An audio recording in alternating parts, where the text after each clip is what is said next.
This is Professor Homa. We're back to part 4 of working on our holiday card, and I'm going to do those little ribbon things that were on our original to kind of cover up where these photos meet. And the way I'm going to do that is I'm just going to use my rectangle tool in Photoshop, which is over here, my toolbox. There's my rectangle tool, and it should just take the black color when I first do it. So I'm going to select that, and I'm just going to draw a rectangle that kind of covers over that area. Now here you can see in my layer palette it's called a shape layer, and it's showing black right now. So if I just made it red, maybe I'll select like a red from my bow. There's kind of a red color from my bow, and it's above my bow right now, so obviously it'll have to go below that, but it's okay for now. If I needed to scale it, I could very easily just grab this and scale it, move it around. Almost works like a vector type rectangle from Illustrator. But if you do scale it, you do have to hit return. So there's my bow right now, and what I'll do with this, like I did on my sample, I'm going to throw a gradient on here, and instead of just having to use the gradient tool and trying to make up some colors, I'm going to use a layer style. There's a layer style called gradient overlay. And you can see when I first went to gradient overlay, it made it black and white. And I'm going to click right on this gradient right here. If I click on this, it'll let me kind of edit my gradient. So I think I'll do it very much like my bow. I'm going to add a color of my gradient here, and I'll make this inner one by I double clicked here and make my inner one kind of white. And I could even select from my bow. I could select kind of a color in here, and I have to hit OK each time. And then I'll go to the end, and again, I can move this out of the way. I'm going to select a dark color from my bow and hit OK. And I could even go over to this end and do the same, selecting a dark color from my bow. That one looks a little different, but that's okay.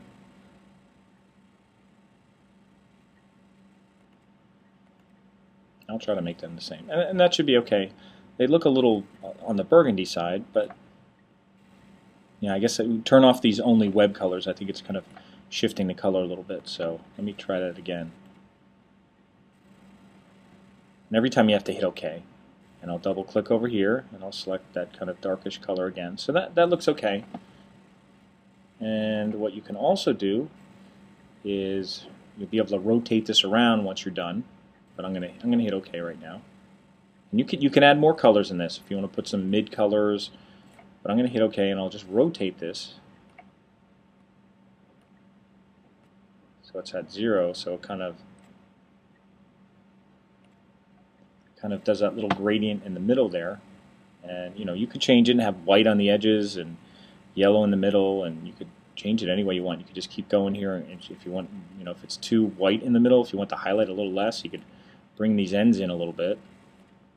Even while the smoothness is already up here, but that's okay. I think I'm going to stop that there. If you didn't want this so white, you could change this and maybe use kind of a softer color in the middle. It might tone down your gradient just a little bit. And I'll hit OK. And I'll hit OK. I'll hit OK here, and then I'll hit OK here.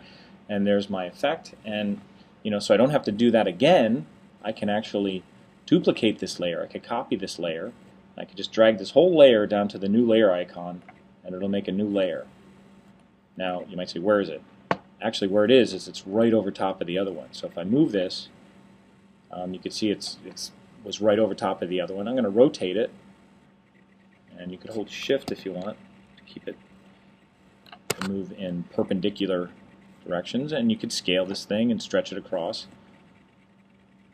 And I'll hit return, and there's the gradient. You can see the gradient's going in the same direction.